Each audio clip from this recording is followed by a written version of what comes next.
जी मेरी वीडियो, मेरा दूसरा चैनल है शहरिया हिंद। जब मैंने उसमें से मेरी जो वीडियो रैंक में आई तो मुझे एक हफ्ते में काफ़ी सारे सब्सक्राइब भी मिल गए और व्यू तो मिल ही रहे हैं मुझे हज़ारों की तादाद में। तो मुझे उम्मीद है कि अच्छे खासे बन जाएंगे। और दूसरी वीडियो भी थी, वो भी थोड़ी सी रैंक में आना शुरू हो गई है।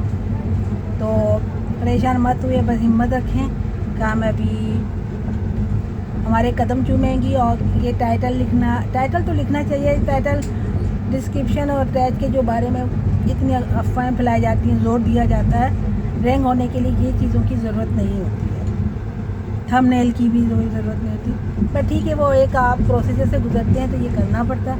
अदरवाइज़ मैं आपको सबूत दे रही हूँ, तो no tension, no subscribe, easy.